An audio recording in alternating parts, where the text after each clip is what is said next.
नमस्कार दोस्तों, मैं अशोक चपराना ताज कैरियर इंस्टीट्यूट में आप सभी का हार्दिक स्वागत और अभिनंदन करता हूं। मित्रों, आज जो हम बात करेंगे वो नया जिला है, वो है चूरू। कौन सा जिला है? चूरू। ठीक है, नया जिला कौन सा है? चूरू है। ठीक है दोस्तों, चूरू के बारे में अगर हम सामान्य जानकारी पहले देखें, इसकी स्थापना किसने की थी? स्थापना की थी राव चूड़ा जाट ने की थी। किसने की थी? चूड़ा जाट ने। चूड़ा जाट ने जो इसकी स्थापना की थी वो किसने की थी मित्रों? चूड़ा जाट ने की थी। ठीक है, उसके बाद देखते हैं हम यहाँ पर इसकी जो सीमा, इसकी स्थिति देख ले पहले।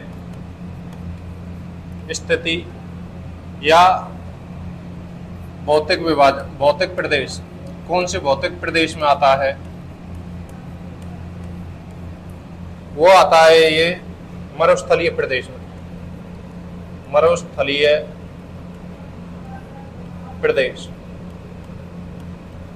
कौन से प्रदेश में आता है? मरुस्थलीय प्रदेश में आता है। मरुस्थलीय प्रदेश में आता है तो हम यहाँ की जलवायु की बात करते हैं। किसकी बात करते हैं? जलवायु। जलवायु कैसी रहेगी? यहाँ पर अर्ध शुष्क रहेगी। अर्ध शुष्क जलवायु कैसी रहेगी? अर्ध शुष्क रहेगी। कोपेन के अनुसार देखें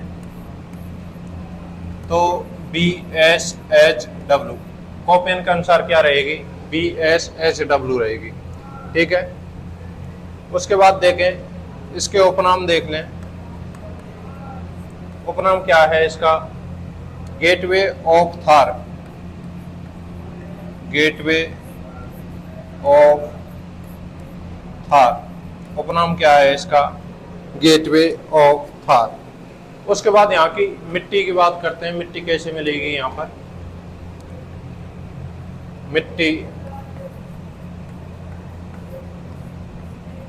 मिट्टी रेतीली मिलेगी। वनस्पति की बात करें, वनस्पति वो भी मरुदवेद।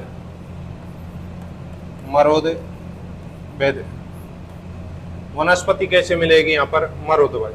ठीक है, फसल की बात करें, फसल वो कौन सी होगी? खरीफ की फसल होती है यहाँ पर, खरीफ।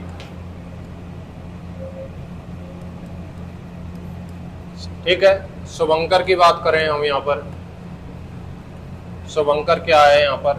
काला हिरण। काला हिरण शुभंकर क्या है यहाँ का? काला हिरण है शुभंकर। उसके बाद यहाँ पर देखें, इसको प्राचीन समय में ये जांगल प्रदेश का हिस्सा था। प्राचीन समय में जांगल प्रदेश का हिस्सा था।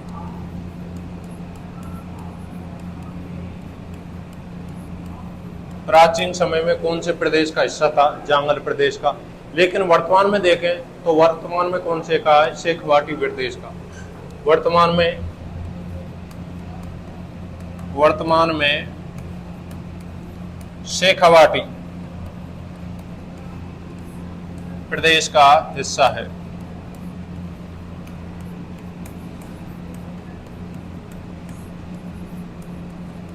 पहले जांगल प्रदेश का हिस्सा था, लेकिन वर्तमान में किसका है? शेखावाटी प्रदेश का है। शेखावाटी में कौन कौन से आते हैं? सीकर, चूरू और झुंझुनू, तीन जिले आते हैं, सीकर, चूरू और झुंझुनू। ठीक है, ये किस में आते हैं? शेखावाटी। उसके बाद करते हैं यहाँ पर इसका जो लिंगानुपात है, लिंगानुपात वो है 9 से 40। लेकिन बात करें हम जनसंख्या घनत्व की, जनसंख्या घनत्व की अगर बात करें हम, वो है 1 से 47। इसमें अगर हम तहसील देखें तो तहसील कितनी है? 10 तहसील। ठीक है, ये हो गई इसके बारे में सामान्य जानकारी। ठीक है, इसकी सीमा नहीं देखी, सीमा रेखा देखें, इसकी सीमा कहां से लगती है। सीमा, इसकी सीमा है जो अंतरराज्यीय लगती है। अंतरराज्यीय का मतलब क्या होता है, ऐसी सीमा जो किसी अन्य राज्य से लगती हो। ठीक है, किसी दूसरे राज्य से लगती हो, उसे क्या कहा जाता है, अंतरराज्यीय सीमा। इसकी जो अंतरराज्यीय सीमा लगती है वो लगती है हरियाणा से। अंतरराज्यीय सीमा किससे लगती है, हरियाणा से। अंतरराज्यीय सीमा किससे लगती है दोस्तों, हरियाणा से लगती है इसकी अंतरराज्यीय सीमा। ठीक है, उसके बाद बात करते हैं हम यहाँ पर एक यहाँ का जो तापमान है, यह सबसे गर्म व सबसे ठंडा जिला है।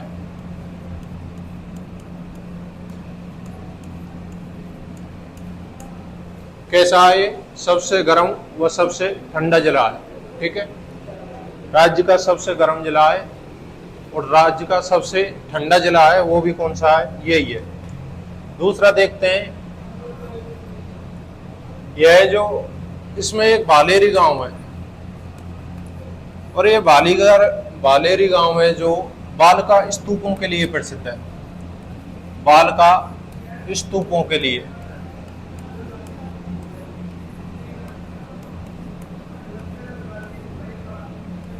बालेरी गांव किसके लिए प्रसिद्ध है, बालका स्तूपों के लिए प्रसिद्ध है।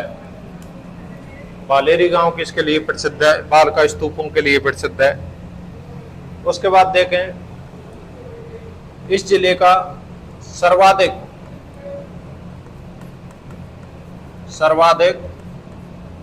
वार्षिक तापांतर है। वार्षिक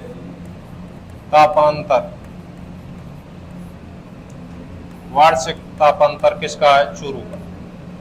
सर्वाधिक जो वार्षिक तापांतर मिलता है दोस्तों, वो किस जिले का मिलता है, वो इसी जिले का मिलता है। ठीक है, उसके बाद देखते हैं यहां पर, यह राज्य का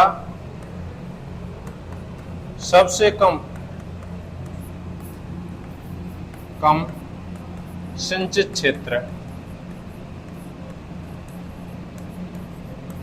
राज्य का सबसे कम सिंचित क्षेत्र है और यह राज्य का नदी विहीन जिला है। कैसा जिला है, राज्य का नदी विहीन जिला। नदी विहीन जिला। ठीक है, नदी विहीन जिला है।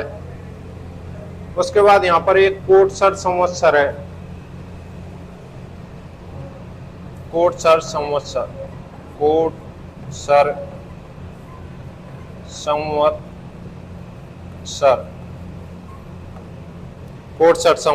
राज्य का सबसे बड़ा रिजर्व क्षेत्र। राज्य का सबसे बड़ा रिजर्व क्षेत्र।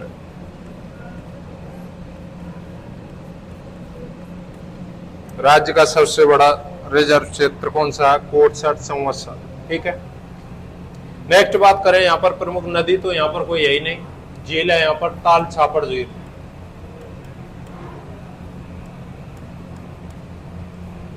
ये कौन सी झील है, ताल छापड़ झील। ये किसके लिए प्रसिद्ध है, काले हिरणों के लिए। काले हिरणों, यहीं पर ताल छापर अभ्यारण्य भी है काले हिरणों के लिए।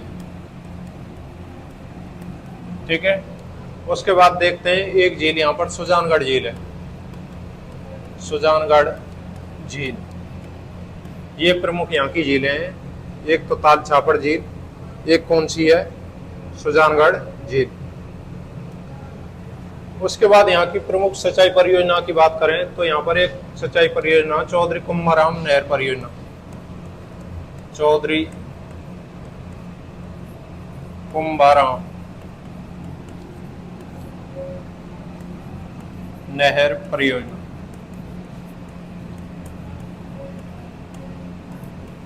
इससे जो सिंचाई होती है वो चूरू में होती है, चौधरी कुम्हाराम नहर परियोजना। इसका जो मूल नाम है वो है, नोट, मूल नाम नौहर साहिबा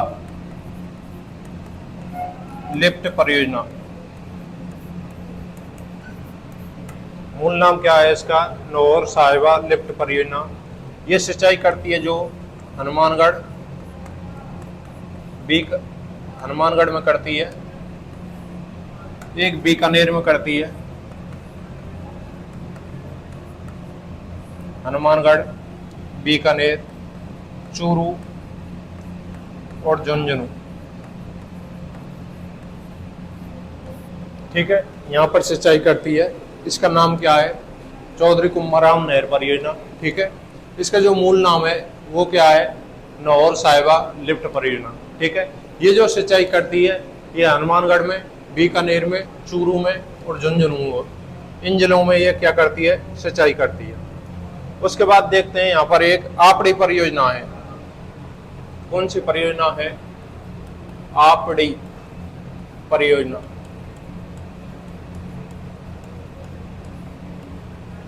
आपड़ी परियोजना है, यह पेयजल आपूर्ति करती है, पेयजल आपूर्ति। ठीक है, इसको जर्मनी की KWF कंपनी की सहायता से बनवाया गया था। आपड़ी परियोजना को KFW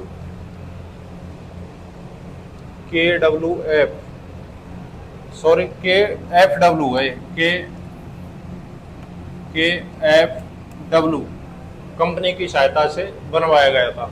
ये जो सिंचाई करती है ये करती है हनुमानगढ़, चूरू और झुंझुनू, यहाँ पर ये सिंचाई करती है। ठीक है, आपड़ी परियोजना किसके लिए बनाई गई है? ये पेयजल आपूर्ति के लिए, पेयजल की जो आपूर्ति है उसको पूरा किया जा सके, इसके लिए ये परियोजना बनाई गई है। इसमें जो सहायता की गई थी वो जर्मनी की KFW कंपनी की सहायता से बनाई गई थी। ये जो अपना जल सिंचाई करती है हनुमानगढ़, चूरू और झुंझुनू में करती है, हनुमानगढ़, चूरू और झुंझुनू में करती है। ठीक है दोस्तों, उसके बाद देखते हैं यहाँ पर ताल छापर अभ्यारण्य। ताल छापर अभ्यारण्य, ताल छापर अभ्यारण्य ये कहाँ का है? ये भी चूरू में बना हुआ है। ये किसके लिए प्रसिद्ध है? काले हिरणों के लिए प्रसिद्ध है। ये काले हिरणों के लिए, प्रसिद्ध है। उसके बाद यहाँ पर कुरंजा पक्षी पाया जाता है, कुरंजा पक्षी पाया जाता है। एक यहाँ पर देखें तो यहाँ मोचिया घास पाई जाती है, मोचिया घास पाई जाती है, काले हिरणों के लिए प्रसिद्ध है। ठीक है, कुरंजा पक्षी पाया जाता है, मोथिया घास पाई जाती है, मोथिया। ठीक है, उसके बाद देखते हैं ये गुरु द्रोणाचार्य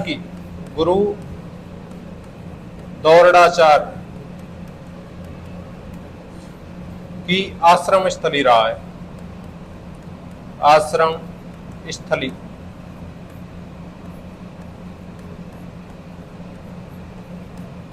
ठीक है दोस्तों, हमने बात की थी यहाँ पर ताल छापर अभ्यारण्य की। जो ताल छापर अभ्यारण्य है ये काले हिरणों के लिए प्रसिद्ध है। कैसे हिरणों के लिए? काले हिरण। उसके बाद कुरंजा पक्षी पाया जाता है यहाँ पर। ठीक है, मोथिया घास पाई जाती है यहाँ पर। और यह गुरु द्रोणाचार्य की क्या है? ये आश्रम स्थली रही थी। नेक्स्ट बात करेंगे हम जो वो करेंगे यहाँ पर जो प्रमुख दुर्ग है, जो सर्वाधिक प्रसिद्ध दुर्ग है वो है चूरू का किला। क्या है? चूरू का किला। ठीक है, इसका बात करें हम निर्माता की, निर्माता था ठाकुर कुशाल सिंह, ठाकुर कुशाल सिंह। निर्माता कौन था? ठाकुर कुशाल सिंह ने 1739 ईस्वी में करवाया था। निर्माता कौन था? ठाकुर कुशाल सिंह। और इसने कब करवाया था? 1739 ईस्वी में। ठीक है। इसके बाद यहाँ का प्रकार देखते हैं। दुर्ग का प्रकार वो है गिरि प्रकार का दुर्ग है। कौन से प्रकार का दुर्ग है दोस्तों? वो है गिरि प्रकार का दुर्ग। ठीक है। नेक्स्ट देखते हैं यहाँ पर, यहाँ एक गोपीनाथ जी का मंदिर बना हुआ है। इसी में गोपीनाथ जी का मंदिर क्या बना हुआ है? गोपीनाथ जी का मंदिर बना हुआ है। उसके बाद जो वेरी मोस्ट चीज आएगी यहाँ पर 1814 में, अगस्त 1814 में, अगस्त 1814 में क्या हुआ था? यहाँ का शासक था शिव सिंह। यहाँ का शासक कौन था? शिव सिंह। ठीक है। इस पर बीकानेरी के शासक सूरज सिंह ने, ये कहां का था? बीकानेर। बीकानेर का शासक कौन था? सूरज सिंह। ये आक्रमण करता है यहाँ पर। ठीक है। हमारा शासक, यहाँ का शासक कौन था? शिव सिंह। और बीकानेर का जो शासक है वो कौन है? वो है सूरज सिंह। इस पर सूरज सिंह आक्रमण करता है इस दुर्ग पर 1814 में, अगस्त 1814 में। और जब ये आक्रमण करता है दोस्तों, इस समय क्या होता है? शिव सिंह के पास गोला बारूद खत्म हो जाता है। क्या होता है? गोला बारूद खत्म। और जब ये गोला बारूद खत्म हो जाता है तो ये इस दुर्ग की रक्षा के लिए, अपनी स्वतंत्रता के लिए, अपनी आजादी के लिए क्या करता है? ये यहाँ पर गोला बारूद की जगह पर यहाँ पर चांदी के गोले बनवाता है। जो दुर्ग में चांदी रखी हुई थी उसके गोले बनवाता है। ठीक है। और चांदी के गोले बनवाकर दुश्मन सेना पर चांदी के गोले दागता है। दुश्मन सेना पर क्या करता है? चांदी के गोले दागता है। तो राज्य का ये एकमात्र ऐसा दुर्ग है जो क्या करता है? राज्य का एकमात्र दुर्ग, राज्य का एकमात्र दुर्ग जिसने अपनी आजादी के लिए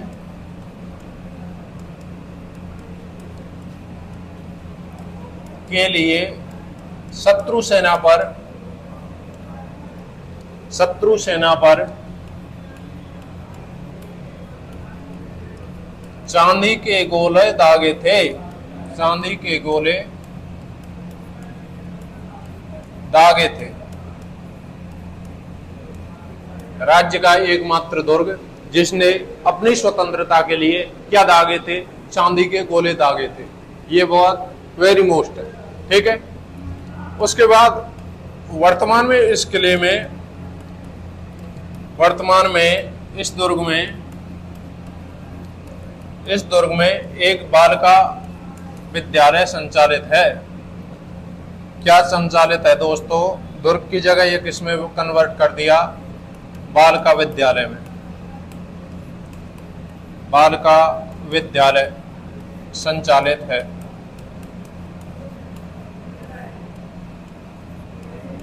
कहां पर संचालित है? ये चूरू दुर्ग में। ठीक है। इस प्रकार हमारे ये चूरू दुर्ग खत्म होता है। उसके बाद आता है एक सुजानगढ़ का दुर्ग। कौन सा दुर्ग आता है? सुजानगढ़ का दुर्ग।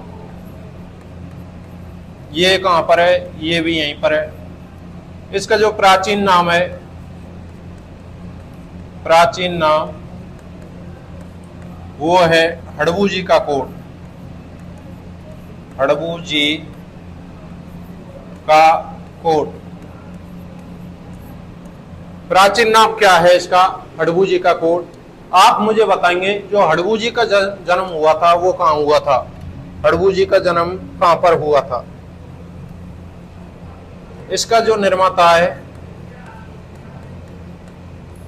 निर्माता है दोस्तों वो है सूरज सिंह। सूरज सिंह ने सुजान सिंह के नाम पर करवाया था।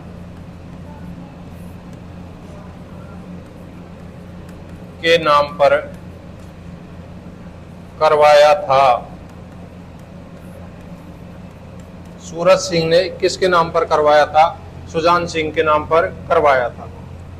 उसके बाद यहाँ पर एक किला और आता है छोटा सा, वो है बीदना शेर। बीदना शेर किला, कौन सा किला है? बीदना शेर, बीदना देसर किला, बीदना देसर किला, बीदना अरे देसर, बीदना देसर किला। ठीक है, इसका जो निर्माता है वो कौन है? दूल्हे सिंह। निर्माता कौन है? ठाकुर दूल्हे सिंह, ठाकुर दूल्हे सिंह। ये 3 दुर्ग हुए हमारे, एक तो चूरू का किला, उसके बाद सुजानगढ़ का, उसके बाद बीदना शेर का किला। ठीक है, इसका निर्माता कौन था? ठाकुर दूल्हे सिंह। ठीक है, उसके बाद यहाँ का प्रमुख एक आंदोलन था, दूध व खारा आंदोलन। दूध व खारा आंदोलन क्या था? दूध व खारा आंदोलन। इसका जो नेतृत्व किया था वो किया था मध्वाराम वैद्य ने। मध्वाराम वैद्य ने। किसने किया था? मध्वाराम वैद्य ने। यह किसानों की रक्षा के लिए हुआ था, किसानों के अधिकारों के लिए।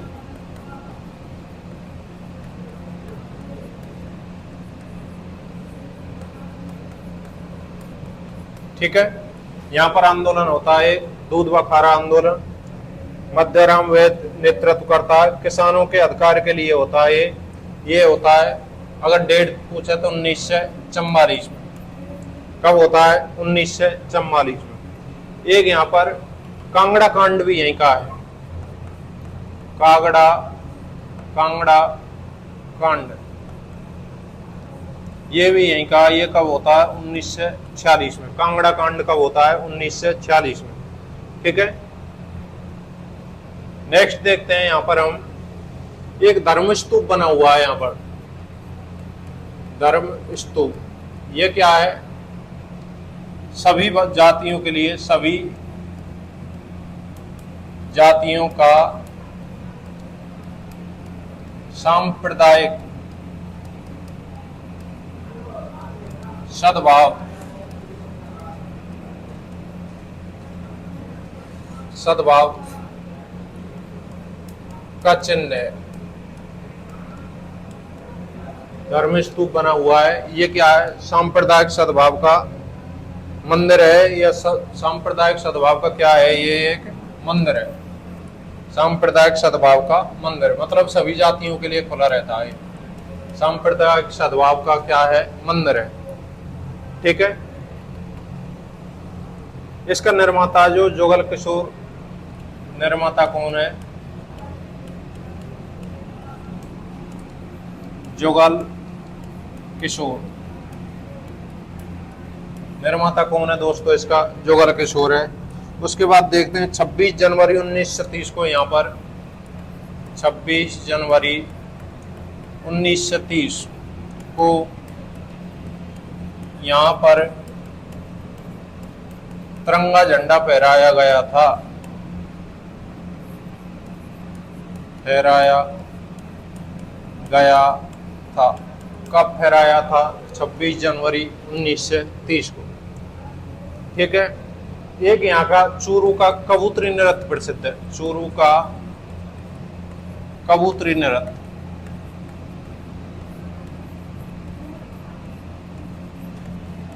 प्रसिद्ध है।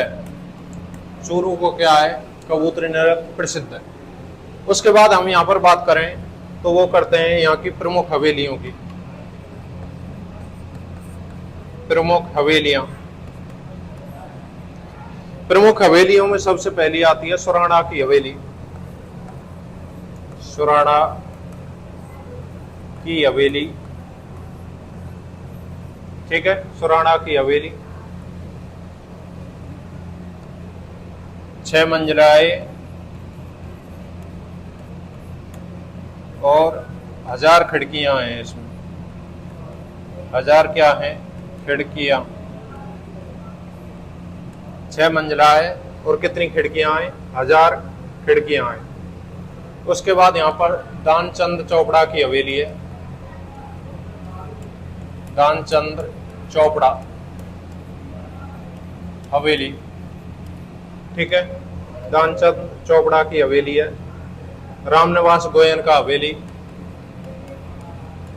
निवास गोयन का।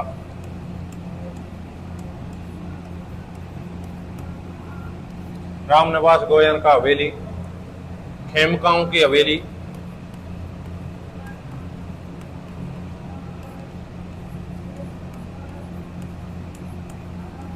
खेमकाओं की हवेली और मंत्रियों की हवेली।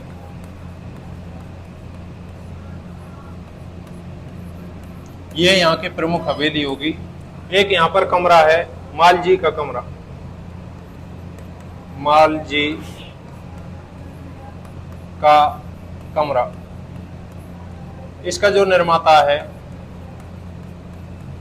वो है मालचंद कोठारी।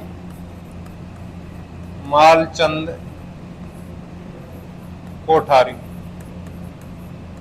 इस कमरे में भी 1000 खिड़कियां हैं।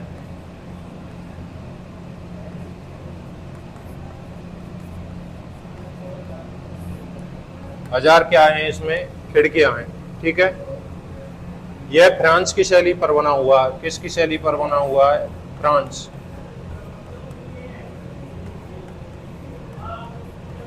फ्रांस की शैली पर बना हुआ है, ठीक है।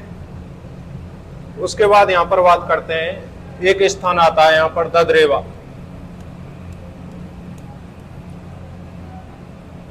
ददरेवा, ठीक है। यहां पर क्या है? यहां पर गोगा जी का जन्म हुआ था। गोगा जी का जन्म, ठीक है। यहां पर क्या बना हुआ? सीड्स मेडी। सीड्स मेडी। देखो, मैंने आपको बताया था जो गोगा जी का जो जन्म हुआ था वो हुआ था ददरेवा चूरू, ठीक है। ददरेवा चूरू में हुआ था गोगा जी का जन्म। गोगा जी का गुरु का नाम क्या था? गोरखनाथ। गुरु का नाम क्या था? गोरखनाथ, ठीक है। गोगा जी के गुरु का नाम क्या था? गोरखनाथ। इनकी जो पत्नी थी वो थी केमल दे। पत्नी कौन थी? केमल दे। केमल दे, ठीक है। इसको महमूद गजनवी ने जहार पीर की उपाधि दी थी। जहार पीर, जहार पीर की उपाधि दी थी। जहार पीर का मतलब जब ये युद्ध कर रहा था तो उसको ऐसा लग रहा था साक्षात भगवान आ गया था। भगवान को मुस्लिम क्या कहते हैं? जहार पीर कहते हैं, ठीक है। जहार पीर की उपाधि दी थी। जिंदा पीर की, सॉरी, जिंदा पीर। जहार पीर, जिंदा पीर। जिंदा पीर मतलब स्वयं भगवान आ गए हैं। जहार पीर कहते हैं सांपों का देवता होने के कारण से, सांपों का देवता, ठीक है।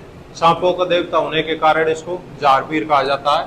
महमूद गजनवी ने इसको क्या कहा था? महमूद गजनवी ने कहा था इसको जिंदा पीर की, स्वयं भगवान लड़ने यहाँ पर आ गए हैं, ठीक है। पत्नी का नाम केमल देव होगा। इसकी जो लड़ाई हो रही थी, महमूद गजनवी कोई गायों से लड़कर आता है, जैसे इसके चचेरे भाई होते हैं या मौसेरे, अर्जन, सुरजन, ठीक है। इनसे इसका युद्ध होता है। ऐसा बताया जाता है इसके 47 पुत्र होते हैं और इसमें ये जब युद्ध करते हैं, करते करते इनका जो शीश है, जो इनका सिर था वो कट जाता है और ये कटकर कहाँ गिरता है? ददरेवा में, ठीक है। जब इनका शीश जो कट जाता है वो कहाँ पर गिरता है? वो गिरता है ददरेवा में। लेकिन इनका जो धड़ है जो, उसके बाद भी ये लड़ते रहे और लड़ते लड़ते धड़ है जो कहाँ पहुंच जाता है? हनुमानगढ़ में, नौहर हनुमानगढ़। धड़ कहाँ पहुंच जाता है? नौहर हनुमानगढ़, नौहर हनुमानगढ़, ठीक है। शीश इसलिए यहाँ पर शीर्ष कटा था, तो इस ददरेवा को क्या कहा जाता है, इसे कहा जाता है शीर्ष मेढ़ी। इसे क्या कहा जाता है, शीर्ष मेढ़ी। ठीक है, ददरेवा में क्या गिरा था, धड़ गिरा था। धड़ गिरा था तो इसको क्या कहा जाता है, इसको कहा जाता है धूर मेढ़ी। इसको क्या कहा जाता है, धूर मेढ़ी। ठीक है, यहाँ पर जो मंदिर का निर्माण करवाया था वो किसने करवाया था, वो करवाया था फिरोज शाह तुगलक ने। फिरोज शाह तुगलक ने। ठीक है, उसके बाद जो पुनर्निर्माण करवाया था वो किसने करवाया था, महाराजा गंगा सिंह ने। गंगा सिंह ने। यहाँ पर जो मंदिर बना हुआ है वो किस आकृति में, मकबरे नुमा आकृति में बना हुआ है। मंदिर कैसा बना हुआ है, मकबरे नुमा आकृति में बना हुआ है। इसके पुजारी को क्या कहा जाता है, मैंने कल भी बताया था, पुजारी को चायल कहा जाता है। पुजारी को क्या कहा जाता है, चायल कहा जाता है। ये 11 महीने कौन रहता है, पुजारी 11 महीने रहता है मुसलमान। 11 महीने पुजारी कौन रहता है, मुसलमान, और 1 महीने कौन रहता है, हिंदू रहता है।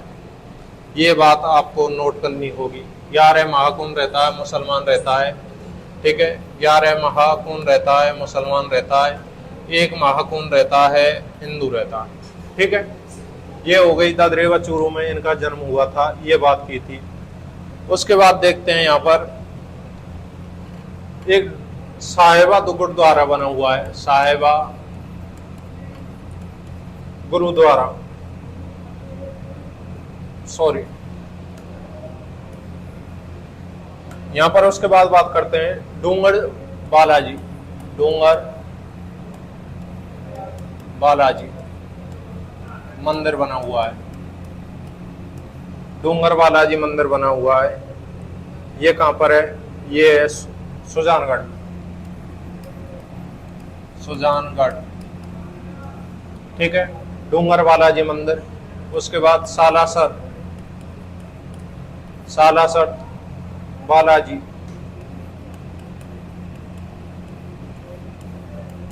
मंदिर। ये कहाँ है, आसोट। आसोट में बना हुआ है। कौन सा, सालासर बालाजी। इसे क्या कहा जाता है, दाढ़ी मूछ वाले, दाढ़ी मूछ वाले हनुमान जी। हनुमान जी, यहाँ पर जो हनुमान जी की जो मूर्ति है उसके क्या है, दाढ़ी और मूछ है, बड़ी बड़ी दाढ़ी और मूछ है, इसलिए इसे क्या कहा जाता है, दाढ़ी मूछ वाले हनुमान जी। उसके बाद देखते हैं यहाँ पर तिरुपति बालाजी मंदिर है। तिरुपति बालाजी मंदिर। तिरुपति बालाजी मंदिर ये कहाँ है, ये भी सुजानगढ़ में है। ठीक है, एक इच्छापुर बालाजी है। इच्छापुर बालाजी मंदिर, ये भी यहीं बना हुआ है। देखो, डूंगर बालाजी, सालासर बालाजी, तिरुपति बालाजी और इच्छापुर बालाजी। ठीक है, नेक्स्ट बात करते हैं हम यहाँ पर प्रमुख व्यक्तियों की। प्रमुख व्यक्ति, प्रमुख व्यक्ति, प्रमुख व्यक्तियों में देखते हैं एक कन्हैया लाल सेठ। कन्हैया लाल सेठिया। कौन है कन्हैया लाल सेठिया? इसे क्या कहा जाता है, राजस्थानी भाषा का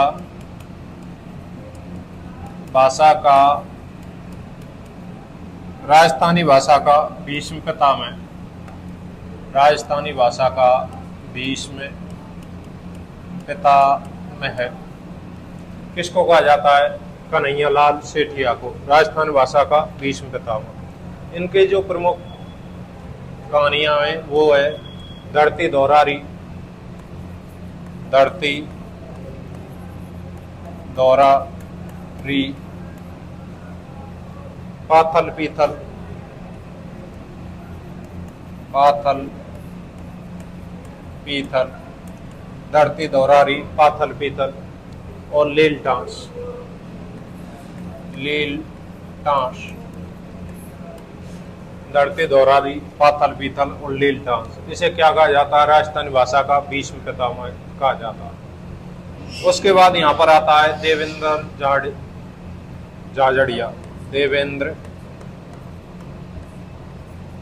झाझड़िया। देवेंद्र झाझड़िया का संबंध यहीं से है। ये क्या है? पैरा एथलीट, भाला फेंक खिलाड़ी है। ठीक है, पैरा एथलीट जो भाला फेंक खिलाड़ी है देवेंद्र झाझड़िया, इनका संबंध कहां से है? इसी जिले से है। ये भारतीय ओलंपिक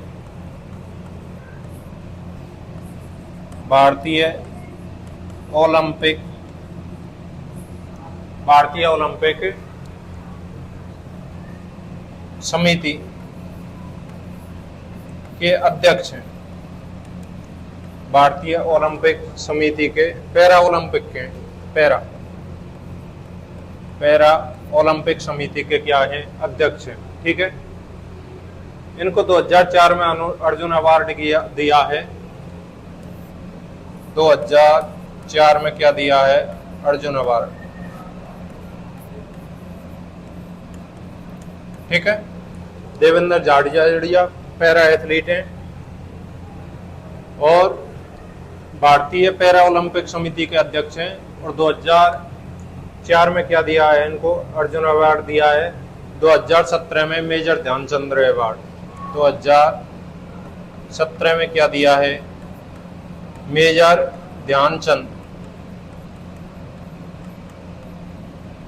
अवार्ड।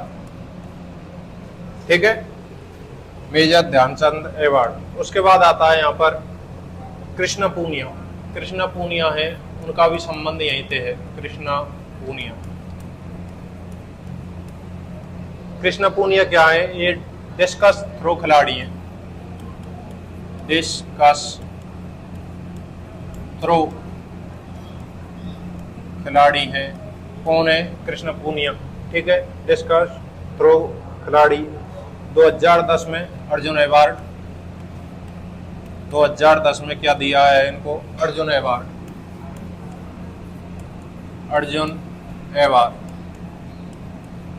2010 में क्या दिया है इनको? अर्जुन अवार्ड। और 2011 में पद्मश्री दिया है। 2 अवार्ड दिए गए हैं कृष्ण पूनिया का संबंध यहीं से है। डिस्कस थ्रो खिलाड़ी है ये। 2010 में अर्जुन अवार्ड दिया गया है और 2011 में क्या दिया है? पद्मश्री अवार्ड दिया गया है। ठीक है, नेक्स्ट बात करते हैं हम। यहाँ पर एक पवन जांगड़ है।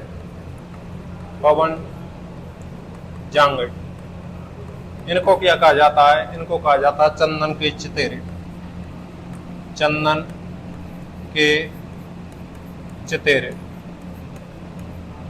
पवन जांगड़ को क्या कहा जाता है? चंदन के चितेरे। एक यहाँ पर भवानी शंकर आता है।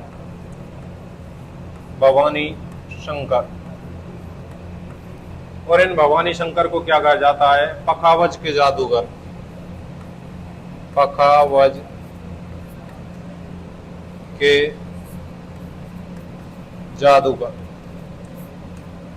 भवानी शंकर को क्या कहा जाता है? पखावज के जादूगर कहा जाता है। ठीक है दोस्तों, कृष्ण पूनिया का संबंध यहीं से हो गया। ठीक है, देवेंद्र झाझड़िया का संबंध यहीं से हो गया। ठीक है, इस प्रकार हमारा ये जिला आज पूर्ण होता है, चूरू जिला। ठीक है, इसके बारे में एक बार पुनः रिपीट करना चाहूंगा मैं। ठीक है, देखिए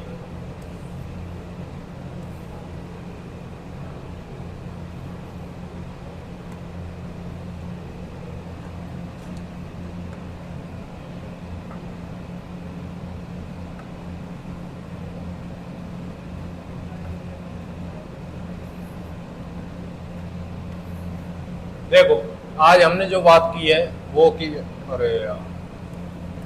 है चूरू जिले की। किसकी बात की है? चूरू जिले की। ये चमक तो नहीं रहा, चूरू जिले की। ठीक है, अगर हम नक्शा में देखें तो लगभग चूरू इस जिले पर आता है ये चूरू, इस दिशा में क्या आता है, चूरू जिला आता है। ठीक है, चूरू जिले की हम स्थापना की बात करें तो वो की थी चूड़ा जाट ने। किसने की थी? चूड़ा जाट ने। उसके बाद यहाँ की भौतिक स्थिति देखें तो ये कौन से प्रदेश में आता है? यह आता है मरुस्थलीय प्रदेश में। ठीक है, कौन से प्रदेश में आता है? मरुस्थलीय प्रदेश में। ठीक है, उसके बाद यहाँ की जो जलवायु है वो कैसी है? वो है अर्धशुष्क। जलवायु कैसी है दोस्तों? अर्धशुष्क। अर्धशुष्क अगर कोपेन के अनुसार देखें तो कौन सी है? BSHW। कोपेन के अनुसार कौन सी है? BSHW। ठीक है, उसके बाद हमने यहाँ पर जो बात की थी इसके उपनामों की थी। किसकी की थी? उपनामों की बात की थी। ठीक है, उपनाम क्या है इसका? उपनाम है गेटवे ऑफ थार। उपनाम क्या है? Gateway of Thar. नेक्स्ट बात की थी हमने, यहाँ की जो मिट्टी है वो कैसी है? मिट्टी है यहाँ की रेतीली। मिट्टी कैसी है? रेतीली। रेतीली। वनस्पति कैसी है यहाँ पर? मरुद्भिद वनस्पति है। ठीक है, नेक्स्ट बात करते हैं यहाँ पर फसल कैसी है? यहाँ की फसल है खरीफ की फसल। फसल कैसी है? खरीफ की फसल है। शुभंकर क्या है यहाँ का? शुभंकर है काला हिरण। शुभंकर क्या है यहाँ का? काला हिरण। काला हिरण कहाँ मिलता है? ये मिलता है ताल छापर। कहाँ मिलता है? ताल छापर झील पर या ताल छापर अभ्यारण्य में मिलता है काला हिरण। ठीक है, उसके बाद हमने बात की थी जो प्राचीन समय में था ये जांगल प्रदेश का हिस्सा था। प्राचीन समय में किसका हिस्सा था? जांगल प्रदेश का। ठीक है, वर्तमान में किसका हिस्सा है? वर्तमान में है शेखावाटी का। वर्तमान में किसका है? शेखावाटी का। ठीक है, शेखावाटी में कौन कौन से आते हैं? सीकर, चूरू, झुंझुनू। शेखावाटी में कौन कौन से आते हैं? सीकर, चूरू, झुंझुनू। ठीक है, नेक्स्ट जो बात हुई थी हमारी वो हुई थी यहाँ पर लिंगानुपात कितना है? 9 से 40। जनसंख्या घनत्व कितना है? 1 से 47। तहसील कितनी है इसमें? 10 तहसीलें। कितनी तहसीलें हैं? 10 तहसीलें। ठीक है, उसके बाद हमने यहाँ पर सीमा रेखा की बात की थी। ठीक है, जो सीमा लगती है वो कहाँ से लगती है? इसकी हरियाणा से लगती है। सीमा किससे लगती है? हरियाणा से लगती है। ठीक है, उसके बाद हमने यहाँ पर सामान्य जानकारी ली थी कि राज्य का सबसे गर्म जिला है, राज्य का सबसे ठंडा जिला भी यही है और राज्य का सबसे गर्म जिला भी यही है। ठीक है, उसके बाद यहाँ पर एक भालेरी गांव है, वो किसके लिए प्रसिद्ध है? बालका स्तूपों के लिए प्रसिद्ध है। ठीक है, सर्वाधिक वार्षिक तापांतर कहाँ का है? ये चूरू का है। ठीक है, जबकि सर्वाधिक दैनिक तापांतर कहाँ का है? वो है जैसलमेर का। ठीक है, राज्य का सबसे कम सिंचित जिला है, राज्य का सबसे कम सिंचित जिला है, नदी विहीन जिला है। कैसा जिला है? नदी विहीन, इसमें कोई भी नदी नहीं है। ठीक है, उसके बाद एक स्थान आता है यहाँ पर कोटसर संवत्सर। राज्य का सबसे बड़ा रिजर्व क्षेत्र है, कौन सा है? कोटसर संवत्सर। नेक्स्ट बात की थी हमने, यहाँ पर कोई नदी तो है नहीं, यहाँ पर झील की बात की थी। झील कौन सी आती है यहाँ पर? ताल छापर झील। और ये ताल छापर झील किसके लिए प्रसिद्ध है? ये काले हिरणों के लिए प्रसिद्ध है। किसके लिए प्रसिद्ध है? काले हिरणों के लिए प्रसिद्ध है।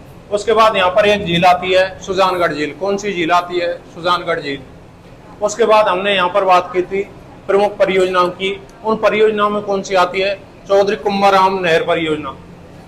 चौधरी कुंभाराम नहर परियोजना, ये लिफ्ट परियोजना, चौधरी कुंभाराम लिफ्ट परियोजना। ठीक है, इसका जो मूल नाम है वो क्या है? नौहर साहिबा लिफ्ट परियोजना। मूल नाम क्या था? नौहर साहिबा लिफ्ट परियोजना। ठीक है, ये कहाँ पर जाती है? ये सिंचाई करती है हनुमानगढ़ में, बीकानेर में, चूरू में और झुंझुनू में। ठीक है, इन जिलों में क्या करती है? ये सिंचाई करती है। उसके बाद थी यहाँ पर आपड़ी परियोजना। कौन सी थी? आपड़ी परियोजना। आपड़ी परियोजना ये पेयजल आपूर्ति करती है। ठीक है, ये किसकी सहायता से बनाई गई थी? ये बात ध्यान रखनी है, जर्मनी में KfW कंपनी की सहायता से। KfW कहाँ की कंपनी है? जर्मनी की कंपनी है। ठीक है, ये जो अपना जल प्रवाहित करती है वो है हनुमानगढ़, चूरू और झुंझुनू। हनुमानगढ़, चूरू और झुंझुनू में। ठीक है, नेक्स्ट बात की थी हमने यहाँ पर ताल छापर अभ्यारण्य की। ताल छापर अभ्यारण्य जो काले हिरणों के लिए प्रसिद्ध है। पुरंजा पक्षी पाया जाता है यहाँ पर। ठीक है, एक मोथिया घास पाई जाती है यहाँ पर। कौन सी घास पाई जाती है? मोथिया घास पाई जाती है। एक गुरु दौर्डाचार्य की क्या थी? ये आश्रम स्थली थी। गुरु दौर्डाचार्य की क्या थी? आश्रम स्थली। ठीक है, नेक्स्ट बात की थी हमने चूरू का किला। निर्माता कौन था? ठाकुर कुशाल सिंह। प्रकार कैसा है? ये गिरिदुर्ग है। ठीक है, यहाँ पर गोपीनाथ जी का मंदिर है। उसके बाद जो घटना घटी थी यहाँ पर अगस्त 1814 में। कब घटी थी? अगस्त 1814 में। अगस्त 1814 में क्या हुआ था, यहाँ पर अपना जो शासक था वो था शिव सिंह। यहाँ का शासक कौन था? शिव सिंह। इस पर आक्रमण करता है सूरज सिंह। सूरज सिंह बीकानेर का आक्रमण करता है। ऐसे बताया जाता है यहाँ पर जब गोला बारूद खत्म हो गया था तो यहाँ पर शिव सिंह ने अपने दुश्मन सेना पर सूरज सिंह पर चांदी के गोले बनाकर दागे थे। ठीक है, तो राज्य का ये एकमात्र ऐसा दुर्ग है जिसने अपनी रक्षा के लिए चांदी के गोले दागे थे। ठीक है, नेक्स्ट देखते हैं। वर्तमान में इस दुर्ग में एक बालिका विद्यालय खुला हुआ है, वो चल रहा है। उसके बाद बात की थी हमने सुजानगढ़ दुर्ग की। सुजानगढ़ दुर्ग का प्राचीन नाम क्या है? हड़बू का कोट। पुराना नाम क्या है? हड़बू का कोट। ठीक है, इसका निर्माता कौन था? सूरज सिंह था। सूरज सिंह ने किसके नाम पर करवाया था? सुजान सिंह के नाम पर करवाया था। उसके बाद था बीदना शेर का किला। इसका निर्माता ठाकुर दूल्हे सिंह। ठाकुर दूल्हे सिंह। ठीक है, उसके बाद इस जिले का जो आंदोलन था वो था दूधवा खारा आंदोलन। कौन सा? दूधवा खारा आंदोलन।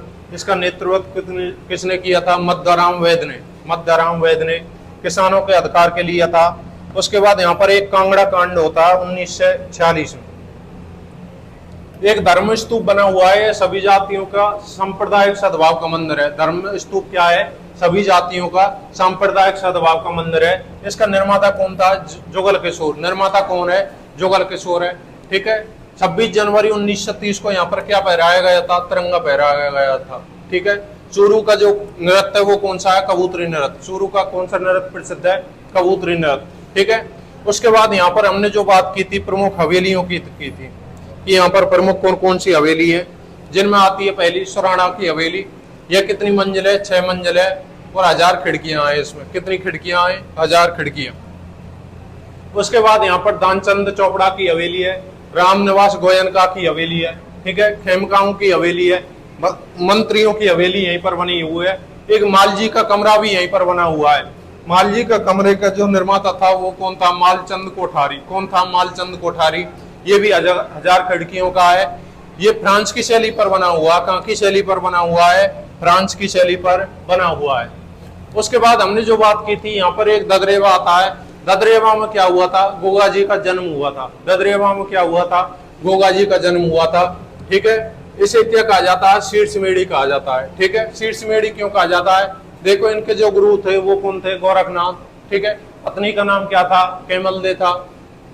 इसे जारपीर कहा जाता है। जारपीर क्यों कहा जाता है? सांपों का देवता होने के कारण क्या कहा जाता है? इसको जारपीर कहा जाता है। जिंदा पीर किसने कहा था? महमूद गजनवी ने कहा था कि ये भगवान स्वयं भगवान की तरह लड़ रहे हैं, तो इसको क्या कहा था? जिंदा पीर कहा जाता। ठीक है, इसका जो पुजारी होता है उसको क्या कहा जाता है? चायल कहा जाता है। ठीक है, पुजारी को क्या कहा जाता है? चायल कहा जाता है। और इसका जो पुजारी होता है जो 11 महीने मुसलमान रहता है और 1 महीना क्या रहता है? हिंदू रहता है। 11 महीने कायम खान जाति का मुसलमान रहता है, 1 महीने कौन रहता है? हिंदू रहता है। ठीक है, ऐसा बताया जाता है ये अर्जुन और सर्जुन दोनों भाइयों से लड़ते हुए और इसके 47 पुत्र थे, उनके साथ ये यहाँ पर युद्ध करते हैं। युद्ध करते करते इनका सिर कट जाता है और वो सिर कहाँ कट जाता है? ददरेवा में।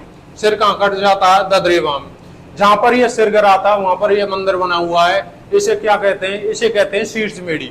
ठीक है, इसको क्या कहते हैं? शीर्षमेढ़ी कहते हैं। उसके बाद ये लड़ते गए थे और लड़ते लड़ते इनका धड़ गिरा था। वो धड़ जाकर गिरा था नौहर हनुमानगढ़ में। कहाँ जाकर गिरा था? नौहर हनुमानगढ़ में। और नौहर हनुमानगढ़ में जाकर जब ये इसका धड़ गिरा था तो इसे कहते हैं धूरमेढ़ी। इसे क्या कहते हैं? धूरमेढ़ी। ठीक है, तो इस धूरमेढ़ी का जो निर्माण करवाया था, यहाँ पर एक मंदिर बनवाया था, वो करवाया था फिरोज शाह तुगलक ने। फिरोज शाह तुगलक ने क्यों करवाया था? क्योंकि ये पंचपीरों में गिरे जाते हैं, इसलिए उसने क्या करवाया था? इसके मंदिर का निर्माण करवाया था। उसके बाद इसका आधुनिक निर्माता अगर हम पूछ ले, अगर वो पूछ ले इसका पुनर्निर्माण किसने करवाया था या आधुनिक निर्माता कौन है? वो है गंगा सिंह। ठीक है, यह मंदिर कैसा है? यह मकबरे नुमा बना हुआ है। कैसा बना हुआ है? मकबरे नुमा बना हुआ है। उसके बाद हमने यहाँ पर प्रमुख बालाजी मंदिरों की बात की थी। हनुमान जी के जो मंदिर है, डूंगर बालाजी का मंदिर है। ठीक है, सालासर बालाजी का मंदिर है। इसे क्या कहा जाता है? दाढ़ी मूछ वाले हनुमान जी। क्या कहा जाता है? दाढ़ी मूछ वाले हनुमान जी। ठीक है, इंपॉर्टेंट है। दाढ़ी मूछ वाले हनुमान जी कहाँ पर है? सालासर चूरू में। ठीक है, उसके बाद तिरुपति बालाजी का मंदिर और इच्छापुर बालाजी का मंदिर भी कहाँ बना हुआ है, यहीं पर बना हुआ है। उसके बाद हमने बात की थी यहाँ पर प्रमुख व्यक्तियों की, उनमें आता है कन्हैया लाल सेठिया। कौन आता है? कन्हैया लाल सेठिया। कन्हैया लाल सेठिया को क्या कहा जाता है? राजस्थानी भाषा का भीष्म पितामह, राजस्थानी भाषा का भीष्म पितामह कहा जाता है। ठीक है, इनके प्रमुख ग्रंथ थे धरती दौरारी, पातल पीतर और लीलटास, ये प्रमुख ग्रंथ थे इनके। उसके बाद यहाँ पर आता है देवेंद्र झाझड़िया। ठीक है, ये पैरा एथलीट बालक है, खिलाड़ी हैं। ठीक है, भारतीय पैरा ओलंपिक समिति के वर्तमान में अध्यक्ष हैं। 2004 में इनको अर्जुन अवार्ड दिया था और 2017 में मेजर ध्यानचंद अवार्ड दिया गया था। उसके बाद यहाँ पर कृष्ण पूनिया आती है, उनका संबंध भी इसी जिले से आता है। ये डिस्कस थ्रो खिलाड़ी हैं। 2010 में इनको अर्जुन अवार्ड दिया है और 2011 में क्या दिया है? पद्मश्री अवार्ड दिया गया है। उसके बाद यहाँ पर पवन है, पवन जांगड़, चंदन के चितरे कहा जाता है। और एक भवानी शंकर है जिनको पखावज का जादूगर कहा जाता है। ठीक है, all the best, thank you, मिलते हैं नेक्स्ट क्लास में।